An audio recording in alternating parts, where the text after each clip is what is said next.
Здравейте! Новата пратка е тук и с голямо вълнение искам да я отворя и да споделя това, което има вътре с вас.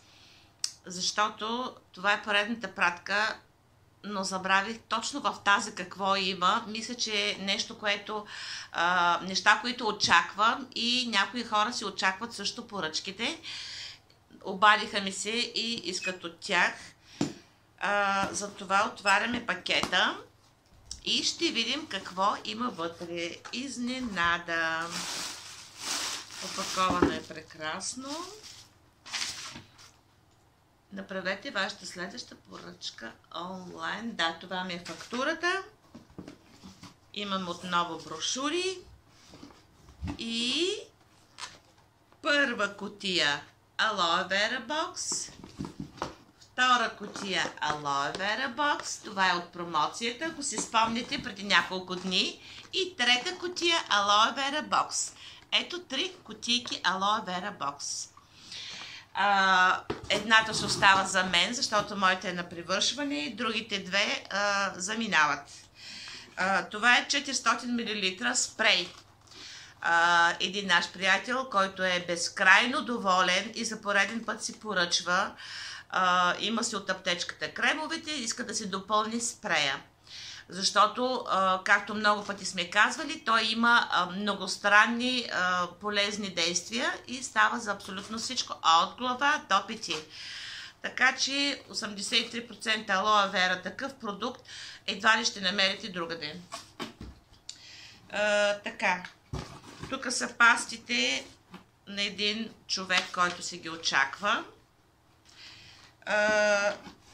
Това е балсама ми за коса, универсален, с универсален аромат, с 7 масла. Просто такова нещо до сега не бях ползвала.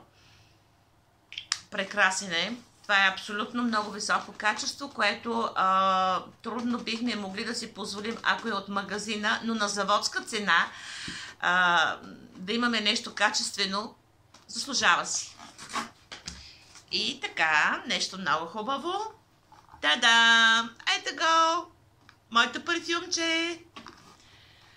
Отдавна се кани да си го взема, признавам си, нямам го точно този модел до сега. И с вълнение го отварям, много го харесвам, защото имам тестер само на него. Ето го красотичката. Прекрасен, на прекрасната Каролина Куркова парфюма. Да, много нежен, много приятен. С удоволствие ще го ползвам. Пожелавам и на вас да го имате, защото ако е в магазина този парфюм, ще струва от 150 лева нагоре, а ние го вземаме на заводска цена. В момента този месец има промоция на парфюми 2+1, дизайнерски отново, много хубави, които са на невероятна цена. Просто промоциите не изпускайте. Има чудесни неща за поръчки. И май това. Това е. Не е малко. Ще видим следващата поръчка пак като дойде. Но просто тази исках да изподеля с вас. Желая ви много здраве, успехи и абонирайте се, ще го пусна и в YouTube канала. Чао!